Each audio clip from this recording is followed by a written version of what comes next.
semifinal Piala FA yang berlangsung di Wembley sangat penting untuk Manchester City karena memang terjadi revolusi dengan masuknya investor dari Timur Tengah. Belum menunjukkan prestasi yang berarti, terutama raihan trofi, dan peluang untuk bisa lolos sampai final dan bahkan juara ada dengan sampainya mereka di semifinal ini. Tapi sayangnya mereka berhadapan dengan Manchester United, lawan yang memang tidak pernah jadi lawan yang mudah untuk mereka, terutama karena rekaman di Piala FA menunjukkan bahwa mereka baru 2 kali menang dalam 6 kali pertemuan menghadapi Manchester United di Piala FA, dan 4 kali kekalahan yang mereka alami itu memang terjadi di era lama ya. Tapi saya pikir sejarah tidak bisa diabaikan bahwa Manchester United memang masih tetap berada di atas angin dalam pertandingan ini. Ketidakhadiran Wayne Rooney jelas besar pengaruhnya, terutama mengingat bahwa dia cukup baik tampil di kancah Eropa ya, di Liga Champions, dan sudah teruji tapi bahwa United pun bisa survive tanpa kehadiran Rooney. Ketika mereka menang 2-0 menghadapi Fulham di Premiership, Manchester United menurunkan Berbatov sendirian di depan, dan terbukti kondisi seperti itu pun tidak membuat Manchester United kehilangan ketajaman karena Luis Nani di belakang ternyata bisa memberikan support yang cukup sebagai penyerang dari lini kedua.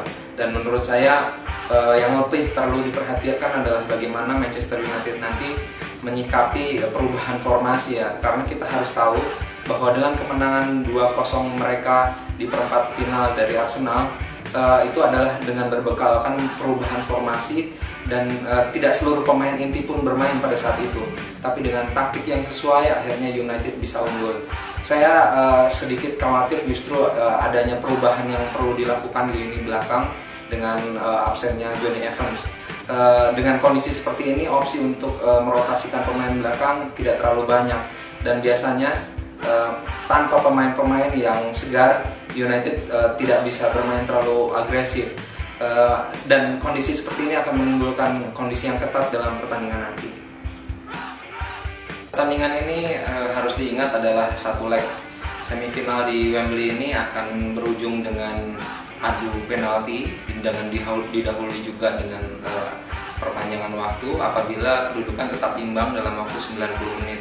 Saya melihat hilangnya Carlos Tevez yang menderita cedera hamstring ketika menghadapi Liverpool di awal pekan ini akan jadi titik kunci bagaimana nanti Manchester City bermain.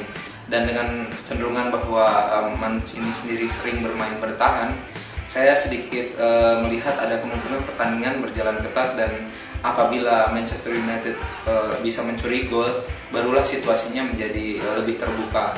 Bila tidak ada gol dalam 90 menit, kemungkinan besar perubahan-perubahan komposisi pemain, penggantian pemain di babak extra time lah yang akan menentukan siapa yang bisa unggul dalam pertandingan yang tidak perlu diselesaikan dalam adu penalti.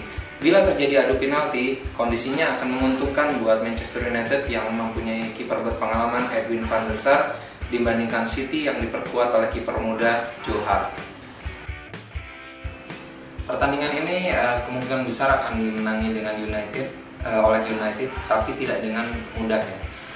Ukurannya adalah ketika menang menghadapi Reading 1-0 di perempat final, City bermain sangat ketat, sangat alot di lini belakang, tidak memudahkan lawan untuk mempunyai ruang tembak. Sedangkan United justru dengan kondisi yang serba pas-pasan pemainnya bisa unggul 2-0 melawan Arsenal di perempat final. Kita perlu tahu bahwa Arsenal di perempat final bermain sangat ofensif. Itu sebabnya United bisa mencuri 2 gol. Dalam kondisi bursa taruhan sebetulnya United pun sudah diunggulkan untuk menang tipis 1-0. Saya melihat ada kemungkinan partai ini berakhir dengan perpanjangan waktu atau adu penalti, dan United tetap akan lolos ke final yang juga berlangsung di Wembley.